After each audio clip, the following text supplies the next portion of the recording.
Hello and welcome to this special webinar today.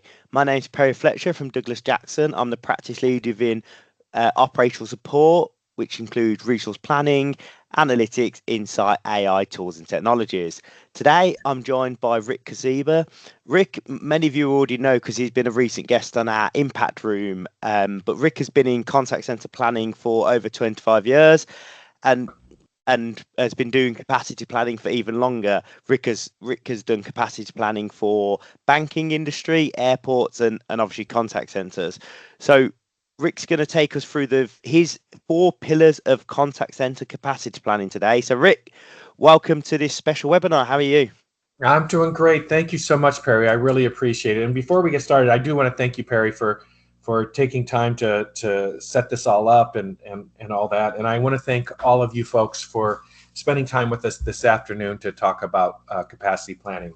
Just a smidge about me. Oops, smidge about me. I have I've got a great family. I coached American football for a long time. I actually went to school for something called operations research, or I think in the UK you guys call it operational research, which is a branch of mathematics. And in 2000, I started a little company called Baybridge, which developed the very first capacity planning system for contact centers. Mhm. And just recently, I worked with the guy in the very middle, my son, and a group of his friends, our friends, to start a little company called Real Numbers, which does strategic planning for contact centers. So today we're going to talk about capacity planning. I like to call it strategic planning because that's really what it is. Yeah.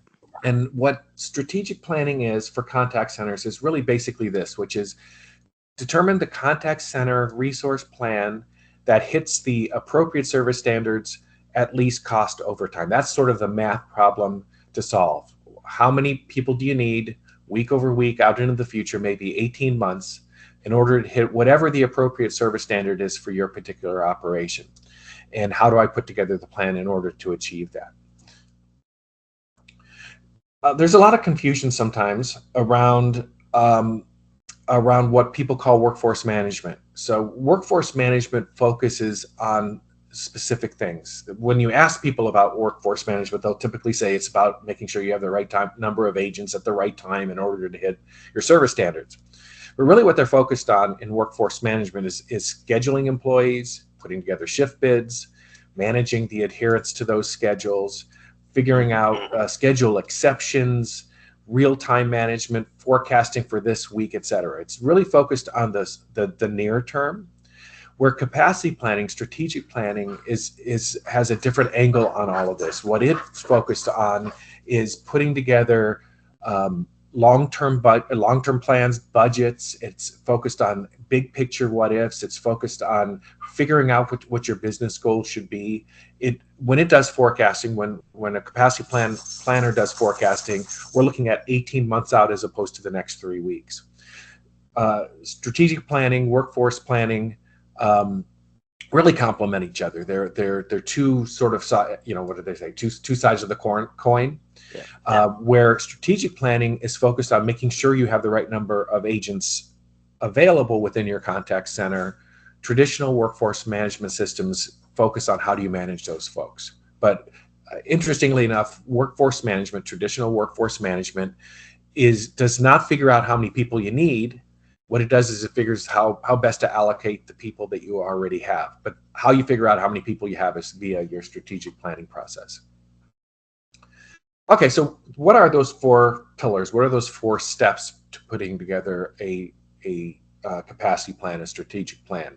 Well, the first thing you need to do is you need to forecast everything. You need to take those forecasts and then figure out exactly. So if you forecast things like your volumes and your handle times and your agent sick time and those sorts of things. The next thing you do is you take those forecasts and you figure out basically if I know what my volumes are going to be or what my forecast is, if I know what my handle times are going to be, what I have to do is take that information along with the service goal and figure out exactly how many people I would need each week out into the future, knowing that all your volumes and handle times and shrinkage and stuff actually changes.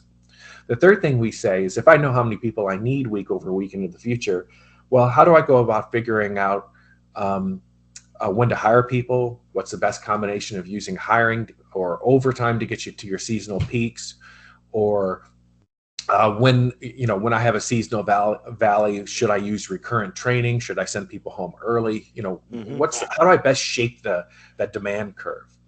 And then the last thing is, if I know when I'm going to hire people and I know when I'm going to be offering overtime and all this sort of stuff, I should be able to apply some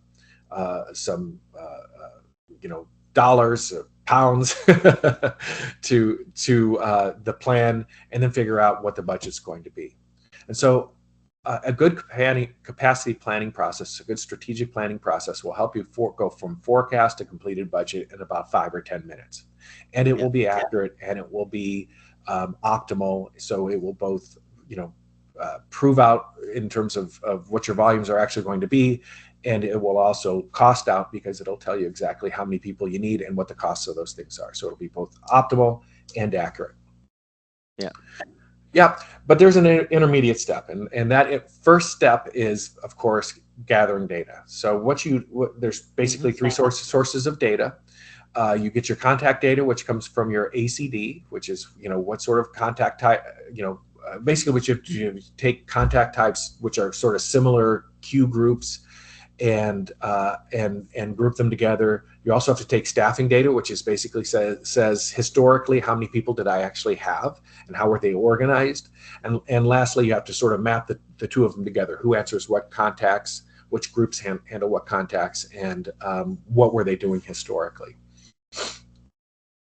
So data integrity is really, really important in capacity planning. And what I mean by that is you need to make sure that your data is, I'm going to put in air quotes. I don't know if you can see me, Perry, but I have big, gigantic air quotes Yeah. around data accuracy, because Yeah. oftentimes you're going to take this data and you're going to build forecasts from them. You're going to also build a simulation of your environment so that you can figure out how many people you need.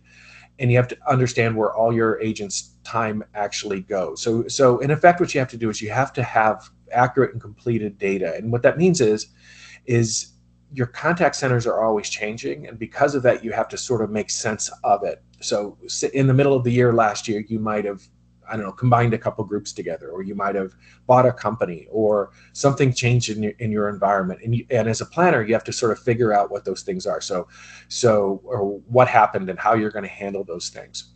So it's not a matter of just taking data and feeding it into a system, but it's also understanding the data, finding outliers, finding anomalies within your data, and fixing them, and then so that allows you to actually forecast from it and Hmm. build simulation models of it. All right, so here's just a couple thoughts about forecasting, because forecasting is one of those things that I sort of think is, a lot of the people in our industry, a lot of the companies in our industry will come out and say, we've got this new forecaster, it's super, super great. And that's true. It's probably using state-of-the-art math to do those things. But just in general, a forecasting algorithm is simply a math function that will try to mimic the data that it sees. But let's say you have two years of data. Okay, 2 years of data will basically be 104 data points, because that's, if you're doing week over week planning into your future, you're really looking at a weekly forecast. And all it's doing is it's trying to match those 104 data points so that it can mimic it going forward. It doesn't know Yeah. anything about your business. It doesn't know anything about, it doesn't know that that you've got a marketing event that's happening in 6 weeks, and that you had, within the data that it looks at, it's got 3 marketing events that happened last year. It doesn't know that one of your centers has a lot of competition, so it bleeds people from it if you're forecasting attrition or shrinkage. It doesn't know that there's these holidays coming up. There's all these things that your data doesn't know, but as a human being, right? You are a planner, and you know all these things. Yeah. And so forecasting is a lot more art than math, but we sell a lot of math. I sell a math function for forecasting. And a lot of people will talk about it being AI. It's not really AI. It's really using time series forecasting math techniques. I'll talk a little bit about some of those. Mm. But the big point to all of this, Perry, you know this, which is we are paid to have judgment. We're not paid to just simply click buttons and have the math figure it all out for us. So this is just a little philosophical thing we want to be able to we have to be able to look at this. If you look at this little, I'll show the same graph a little later, I think. Here's 6 different forecasts using different techniques. They all look reasonable, but in the end, we have to choose one. And so which one do we choose? And it's our judgment that's going to inform that. So just on that, going back to that slide a little bit, and obviously you mentioned AI there, and look, I 100% agree. I think forecasting, yes, obviously, there is a huge, obviously the data is where the forecast is going to come from, and I completely agree. I think we are going to see a huge shift into the AI world with forecasting to process the data, but then you still need that human judgment, that human experience, human knowledge. So I suppose that the question is, and obviously, looking at these 6 and where you are, where is your view that it goes from where can AI assist in a forecast model and how far can it take you, or a capacity plan or strategic plan, and where as humans should we take over, or where should we get involved, and how much of the forecast? Because I'm with you, I don't think we can 100% turn forecast into an AI function yet. I think AI just doesn't understand enough of the real world and every business and what happens every business and seasonal trends, etc., etc., etc. But I suppose, how, from your view, looking at this, how far can AI go in forecasting, and what bits is it important for a forecasting manager, capacity planning manager, strategic planning manager to step in, and where should they be stepping in? That's an absolutely great question, and maybe I'm a little old school, and so I'm going to age myself here a little bit, because I do believe that the human being has to be the decider on things like this. Because if you look at all of these 6 different lines, they all look reasonable. They all look good. And which one would you choose, right? Well, your choice is going to be informed by a lot of things, and it could be that you had a phone call where you heard somebody from marketing say, "Oh yeah, we had to cut our budget a little bit," or we have this event that's happening in 12 weeks, maybe, or we've noticed that the shape of our calls have changed. So people are calling us about different kinds of things now, and they seem to be a little bit more complicated, or all of these sorts of things that inform your decision making when you're trying to figure out what your handle times are going to be and what your volumes are going to end up. But AI in this particular case, just like any of the time series forecasting techniques, of which there are many, and I would suspect that the AI itself is using those time series forecasting techniques, it's just math, and it's just trying to prove out a trend or mimic a data stream, which is what's happening here. And in the end, it's a human being who has to say, I'm going to choose this one of the 6 or of the 12, or I'm going to take an average of them, or I'm going, I think that this is going to happen out into the future. And this has happened, every time that there's an election, something's going to change like this. Those are things that the AI probably won't pick up. And so human beings are the deciders in this particular case. I believe that is, that's why we are still to have human beings doing planning, right? It's because we hear those things, and we have these meetings, and we know these events are going to happen and stuff. So I think that the human it's one of the things that, I'm a mathmatician, right? I build math models for a living, and even I would say, no, this is something where you want human beings, looking and listening and all things. Yeah. Real. Yep. Well, I think this is something that anybody who's put together a forecast knows. Let's say we have, in my little silly demonstration here, we have a few years worth of data. This black line represents your history. But when you're building a model, what you're really trying to do is you're trying to say, okay, model, figure out, I want to use this math to figure out whether or not I can predict what's going to happen. So the way you do it is you take, let's say this is 1, 2, 3, 4 years of data. I will take the first 3 years of data here and say, this is what I'm going to build my model on using this data. And then I'm going to assume I don't know this and then test that. So the next thing that would happen is you'd say, okay, well, here's what my model is. And then here's what my model said would happen versus here's what actually happened. So this is sort of how I'm judging whether a model's any good. And then when I choose one, it will forecast it going through or going forward. But the idea is there's some basic things. One is 2 parts of history to 1 part forecast.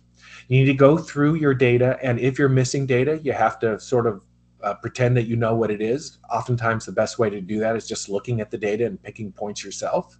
Or you can have math algorithms or AI figure it out for you. To be honest, unless you're doing a lot of these things, you can just sort of draw them yourself, and that would probably be okay. Some just little hints. What you want to do next is you want to look at the data and say, do I see seasonality in this? Or do I see any kind of growth or trending in the data? Does it bounce around a mean but stay reasonably flat? And the reason why you're going to look at your data as a human being, look at it and say, what do I see in the data? Now, there's math that will detect this too, but you could do it yourself just by looking at it. We're very good at visualizing things, right? Is so that you can pick a forecasting technique, which is sort of here.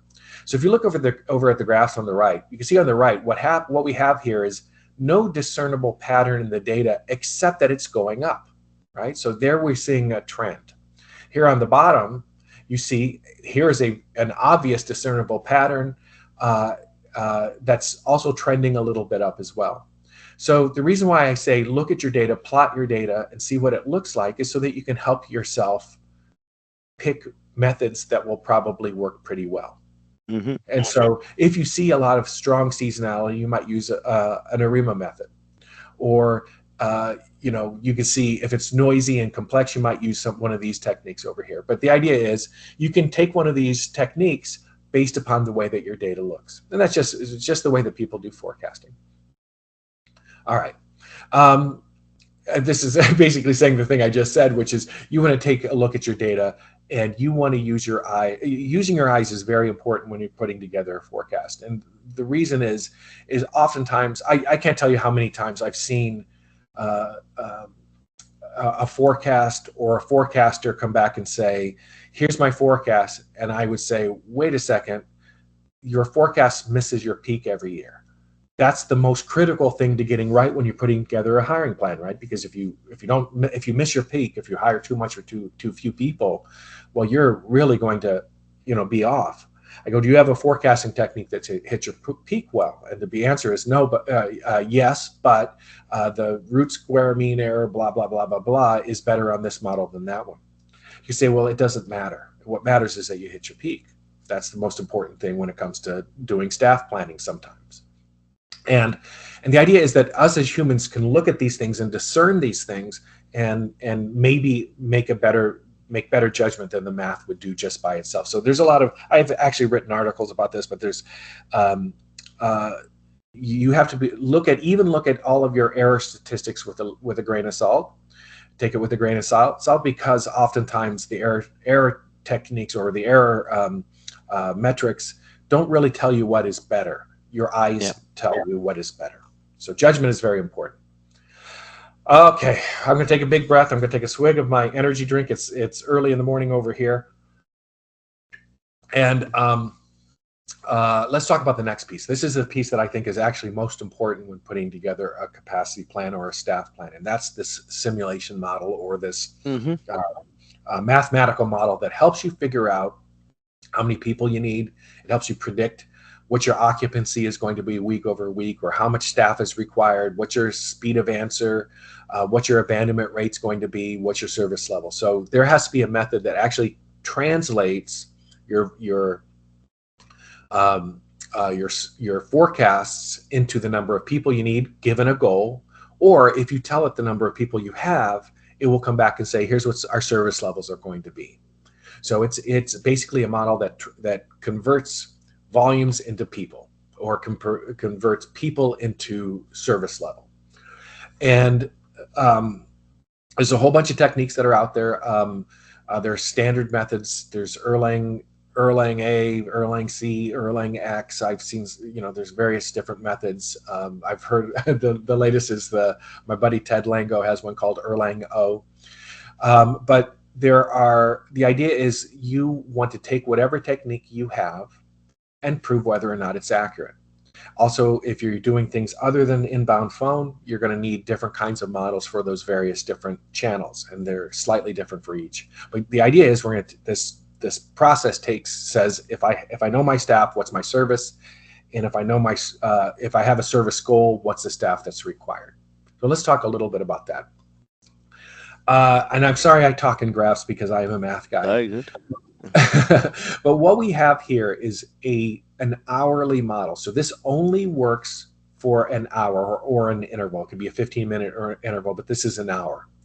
And what we have is the blue line represents what would happen if I had a constant volume, meaning my volume is the same, I have a constant handle time, and I'm only changing the number of people that I have. So I'm going in, looking at this interval model, and I'm adding people. And because of that, as I add people, my service level, which is on the y-axis here, will go up. So at 40 people, I can expect a 45% service level for this particular call center. At 45 people, I'd have roughly an 80% service level. And at 50 people, I'd have roughly a 90% service level. You can see how this curve looks. Now, this is, we've done some things to get rid of a little bit of the variability here, just to make the graph look prettier. But what we've also done is we've plotted an Erlang C calculation. Now, this Erlang C has one major flaw, which is, of course, that it assumes nobody ever hangs up on you. So nobody will ever abandon the call. And because of that, it tends to overstaff and tends to predict that, basically that nobody will ever hang up on you. Therefore, you need a few more people because you have to answer all of the calls, right?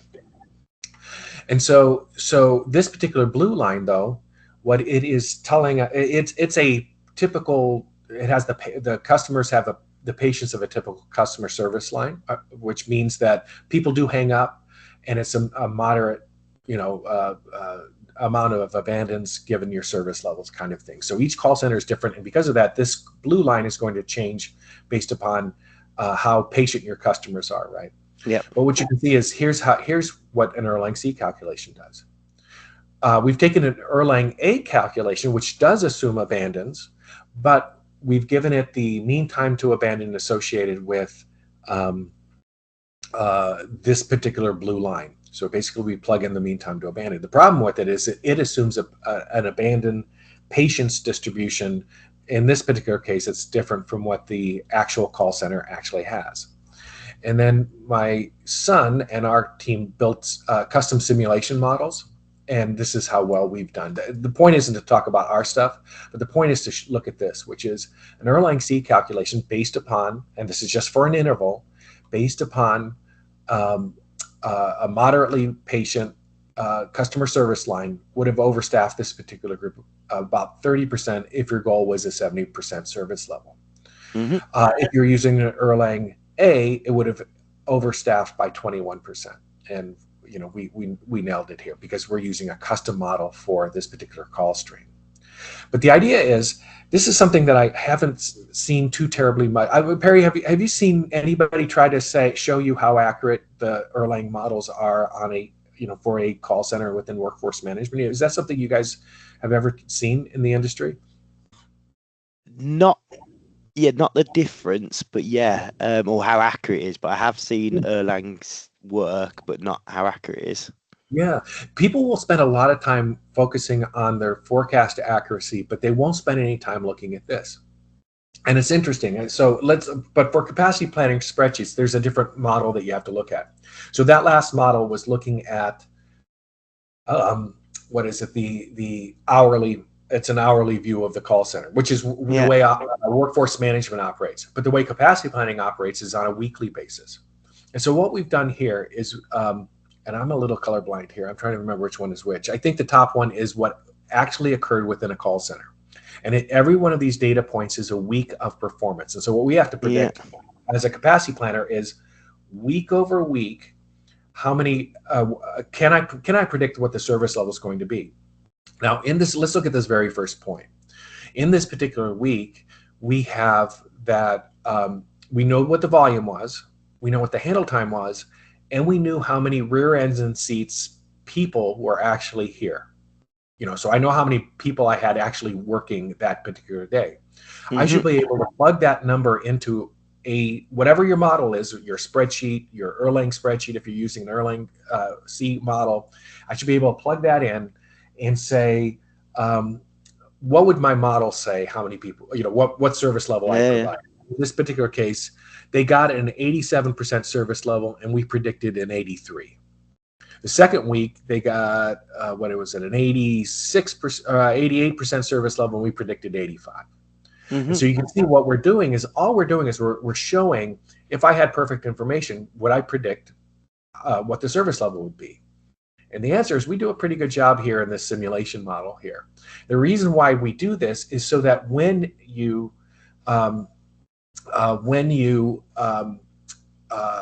use this model, you can be reasonably sure that the model's accurate. I'll take a big quick swig. Okay. So this is called a model validation. Here we're validating that the service level is accurate. Here is a prediction of average speed of answer. And you can see we do reasonably well. We missed this data point, and I think we missed this data point over here. And if I recall, this was either it was a busy time for that particular call center, and they had something happening that week. But we do a reasonably good job. We basically say we can be plus or minus 1.4 seconds off of your average speed of answer prediction. Okay. And then if you go down over here, we're predicting abandons. Okay, now this is something I haven't seen in workforce management hardly at all, because workforce management systems typically don't predict abandons. And in my humble opinion, the reason why workforce management companies don't predict abandons is because it's hard. It's hard. It's one of those things that is very difficult to get right.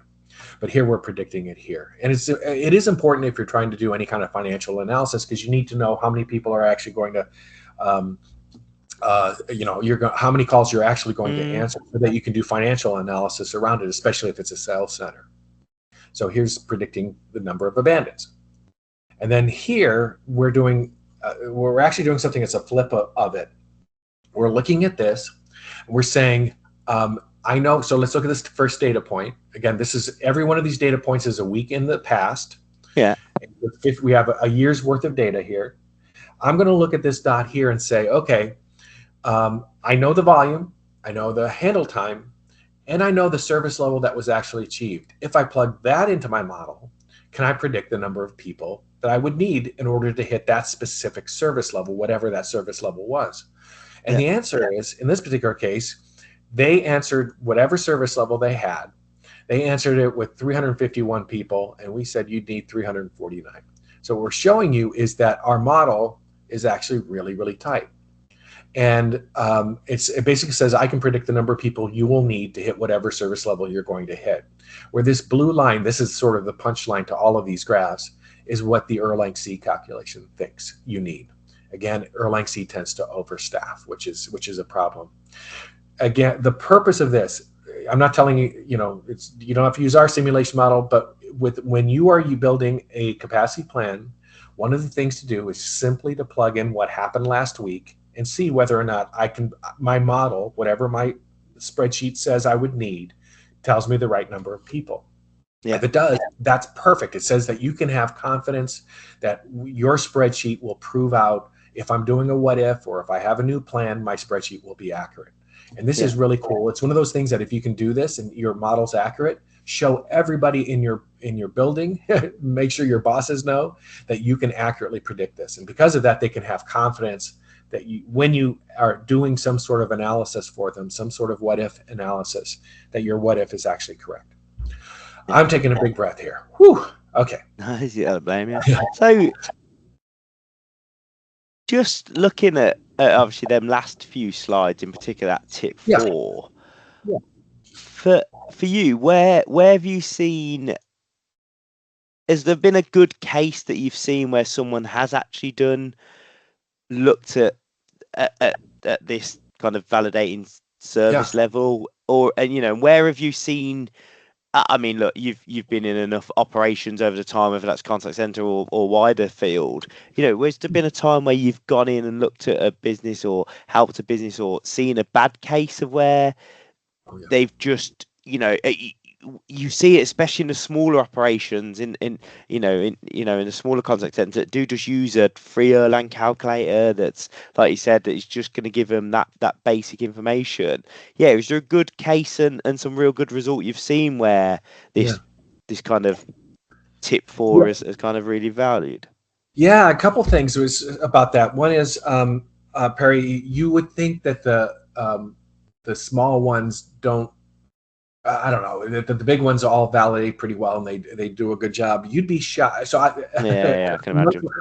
Yeah. amongst the things that I could claim to fame is I've seen more planning spreadsheets than anybody on the planet, with the exception of a dear friend of mine, Jen Jakin, from my old company, and um, so I've looked at a lot of them as part of our process. I built a system, or I'm sorry, a company and a system that would do capacity planning years ago. And as part of that process, we would actually go through their spreadsheets and make sure that we understood them, so that we could convert their numbers into our numbers, and have them start using our system right away. But going through those spreadsheets, we often found huge mistakes, like Mm, huge mistakes, big companies, mistakes that were 200 people overstaffing because they had a spreadsheet error within their a spreadsheet calculation error in their spreadsheet. And it was huge mistakes. I've got so many stories about it, Perry. I could bore you with them, but people make mistakes all the time. And one of the ways you find your mistakes is going through this process. I'm actually working with a company. It's a well-known company, but smaller call center, and we've been working on validating their models, and simply saying, okay, let's go back and look at what happened, plug those numbers and see what happens, and see how close it is. What they're able to do is say, oh my gosh, we weren't close, but maybe it's this assumption and that assumption. They go through and they check that stuff out, change their assumption, and now their models are validating. And it basically said, my planning process had this bias in it, or had this error in it, or had this assumption that wasn't quite right. Now we fix them and can go forward. So the going through this process, no matter what, will help you get accurate and will help you feel confident in your models. yeah. But to your question, Perry, I've seen many companies try to do this with their spreadsheets. And like I said, I'm working with somebody right now just so everybody knows here. If you've gotten this far in this conversation, you can always reach out to me, and I'm always happy to talk to you about the way that you're doing your planning now. I'm not trying to sell you anything. And you just go realnumbers.com, and there's a place where you can just set up a meeting, and I'm happy to look at what you're doing now, and maybe I can help out. But one of the folks who did that, I sat down and we went through the validation process, and it really, really helped fine tune what they were doing, and get rid of some of the biases that they have. So, but honestly, I don't see people doing it with workforce management, but I do see them doing it with some of the spreadsheets, and primarily people that we've talked to and such. And I think But it's a the big data, problem across, yeah, I think it's a yeah, huge problem across the data world, isn't it? The bias stuff. I think, it's so easy to be biased towards your own beliefs, yeah. instead of just trusting the data and the maths. So yeah, great point. No, thanks for sharing that. Yeah, yeah, of course. So what you want to do is you want to take those models, take whatever planning process you have, and throw it into your spreadsheet. This is our system, but it's neither here nor there. Hmm. Your spreadsheet can be exactly the same thing. The idea is you're going to be able to enter into your spreadsheet, for example, the number of people I have, or the number of new hires that I'm going to have Yeah. with learning curves or whatever. It goes off and hits your model, that Erlang model or whatever model you're using, workload model, and it comes back and says, okay, here's what's going to happen to my service level, speed of answer, abandons. It's going to tell you what the relationship between the number of people you have and the service quality that you have. Or you can say here's the relationship between the number of calls that I have and their handle times and the service level that I'm going to provide.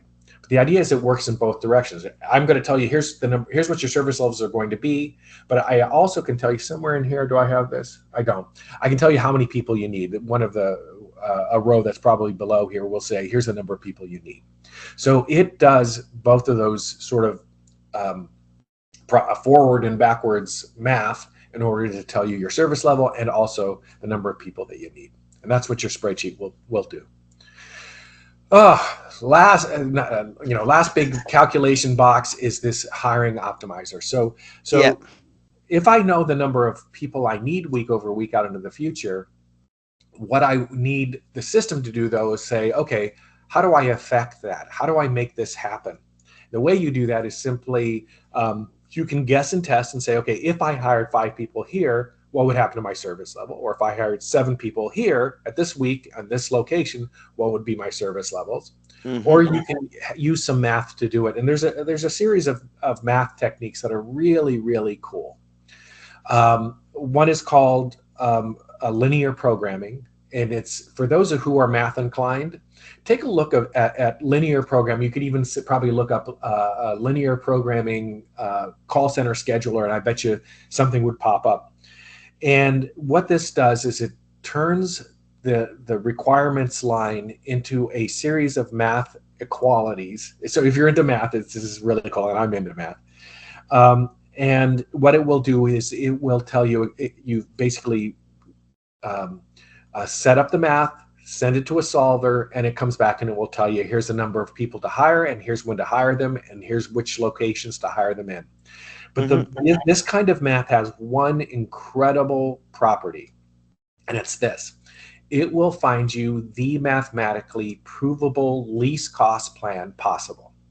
Um, when you think about this, it's the word optimization. We in business use it to mean improve, but when you use it in terms of mathematical optimization, it doesn't mean improve. It means find the absolute best, the mathematically provable best. And so these kinds of solvers will find you the best solutions, which is really a neat thing because it saves you a ton of money. It will hire people the day they're needed, not a day early or a day late. It will hire exactly the right balance between hiring and overtime, or hiring and undertime, or training and undertime. So it'll find the plan that best shapes your peaks and your valleys and does it at least cost. This always saves people money, which is really neat. We use one. It's neither here nor there. The idea is that you can tell it, I want to hire, I want to use overtime, I want to use undertime, I want to use recurrent training. I could give it different service goals, Yeah. abandon goal, speed of answer goal, and occupancy goal. I could tell it things like, here's the maximum amount I can hire in one location. Here's the amount of training rooms I have. Here's the number of trainers I have. Here's the amount of overtime I can get. Here's the amount of undertime that I can get in any location, things like that. And then it's going to tell you when to hire and when to offer overtime. Yeah. But by using one of these programs, which you can use in your spreadsheet, by the way, it's not hard at all. You can find that, like I said, you can find them online, and it will find you the best plan possible, which is really neat. The very last thing is, now we've gone through the process of forecasting, we simulated and we know how many people we need, and then we tell it the plan, we come up with a plan for you. All you have to do is take that plan and put the costs associated with your contact center in there, and then you can roll it into a budget. The idea is, though, there are different shapes. There's different sort of degrees of accuracy. I don't even know if that's the right way, but you can have a complicated finance plan, or you can have a simple one. I tend to find that if you just used a loaded wage rate, that would probably get you pretty good ballparky financial numbers. So Yeah. because I have very tight hiring plans numbers, I can tell it, okay, here's the loaded wage rate, and here's approximately the cost of my contact center. That's really cool in that you can now start using it to sort of approximate, here's what this is going to cost us if I make this decision versus that decision. It allows you to do some really great what ifs. So the idea is we've gone from, I'm sorry, I clicked 2 buttons. Where am I? Okay, I've gone from forecast to budget, and I can do it because I've automated a lot of this. I can do it pretty quick. Yeah. And because of that, I can do what ifs pretty quick. Let me show you one of these what ifs.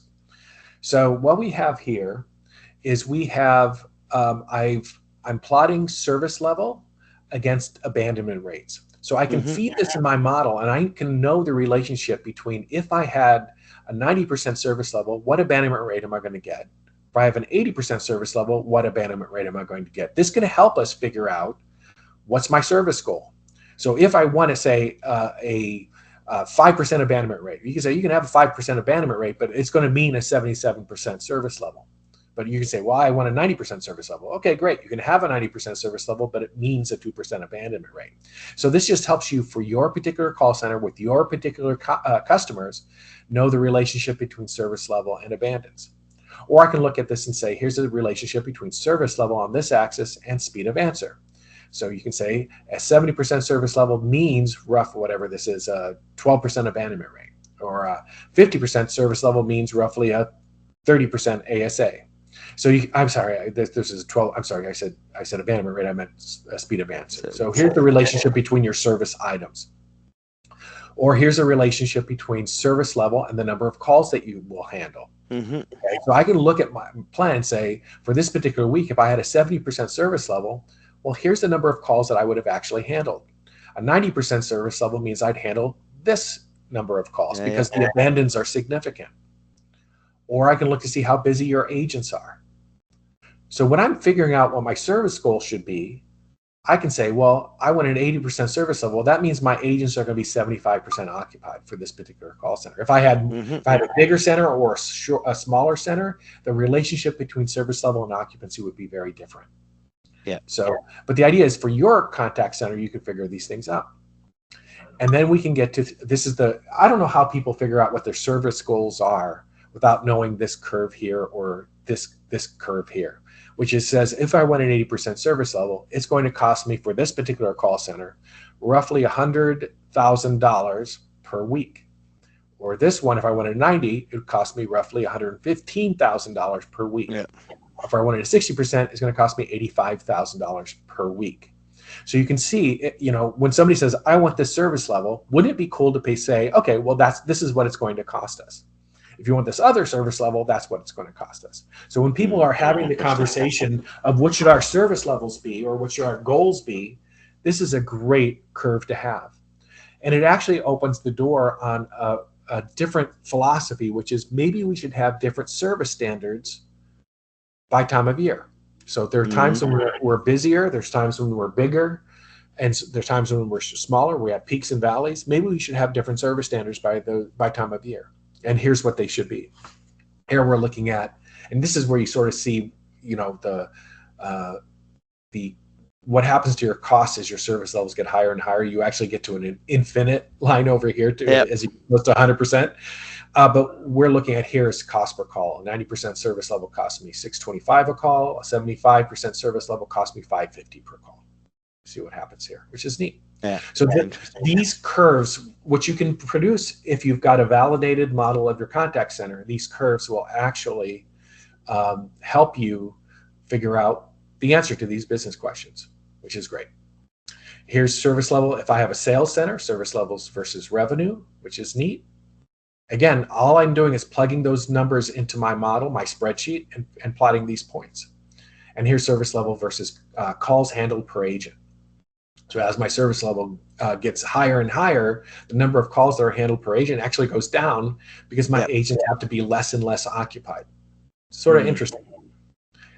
So anyway, it's just neat that you can do these kinds of analyses. Yeah, and I think they're proved accurate. Yeah, go ahead. That's it. I'm going to say, and I think I think what you've just mentioned there, I think is really key, because I think the conversation that I have with many of our clients is that we really need to understand the ROI now on our data and our capacity plan, but not just that as well.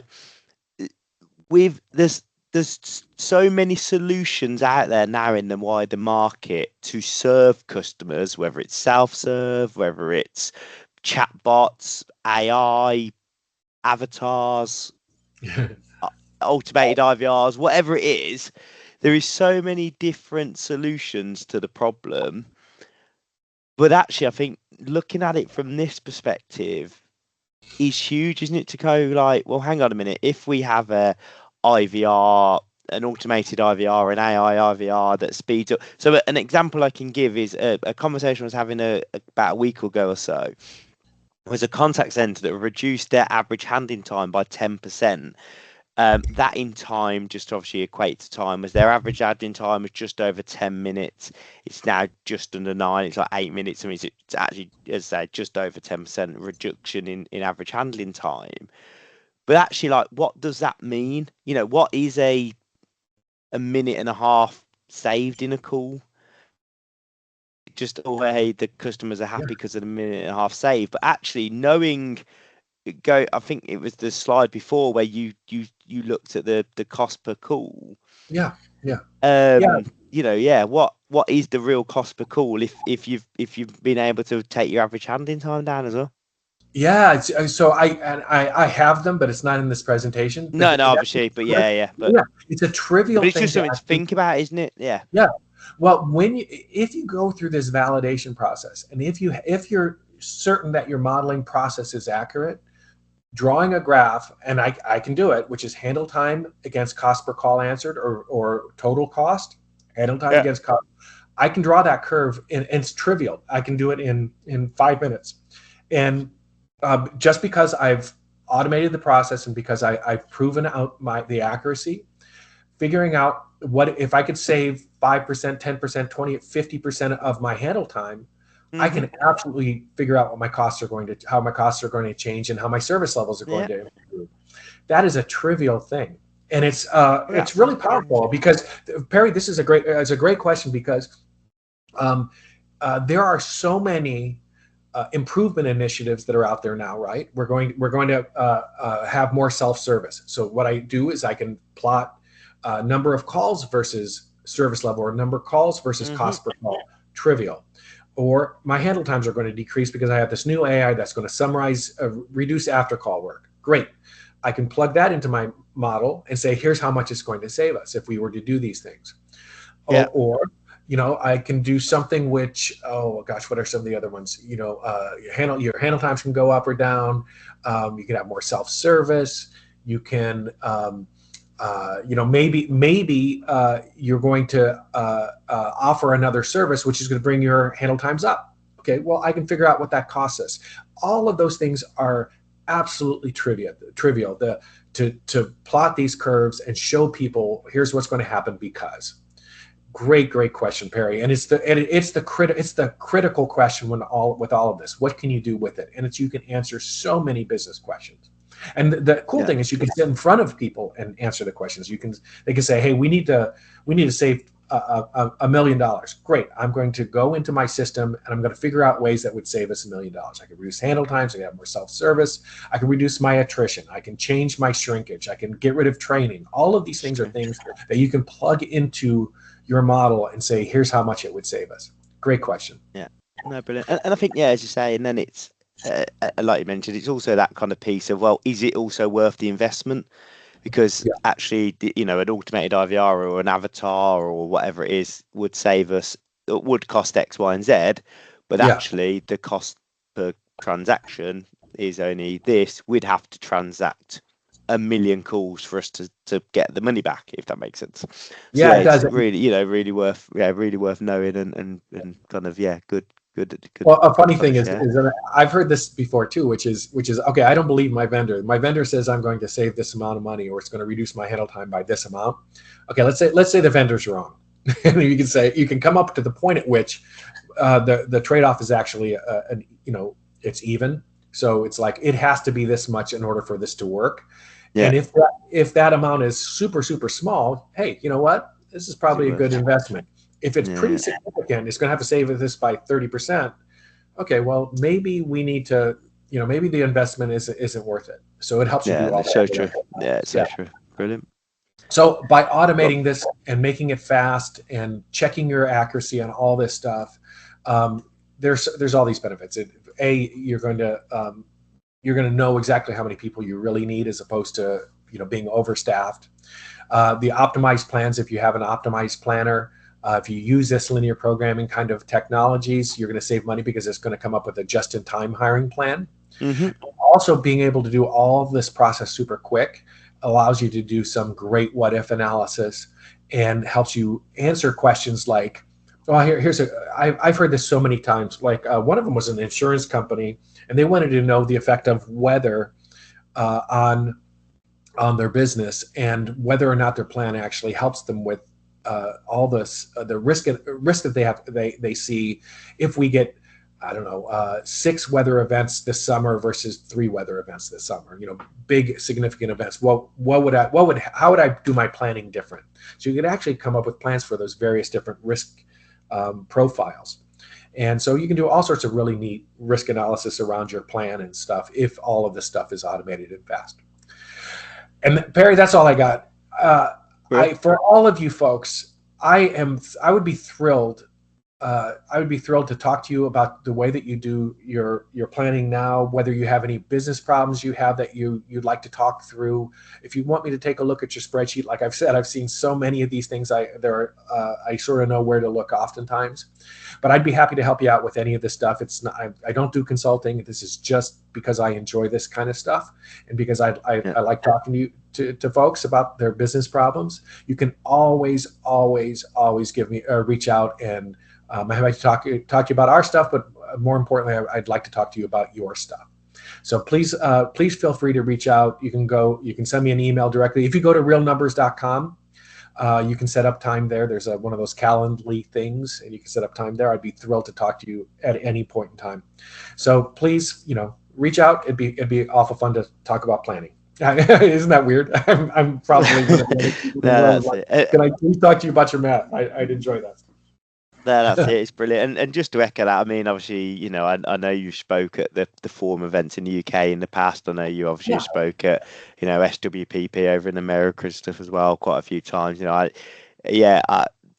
say you've done interviews for ourselves. I know you are just there to be, this is why I invite yourself on to our sessions. I say we've done a couple of sessions together is because you do just enjoy chatting about planning. We have quarterly catch-ups just to chat about planning. I know you are not doing it as a sales pitch. You're there just to share best practice. So I'd echo what you've just said. Look, as I mentioned at the very start, Rick's got 25 years plus experience in contact center planning and capacity planning. If you just want him to have a look at your spreadsheets or run an idea out past you, then I know you'd be an open book for a conversation.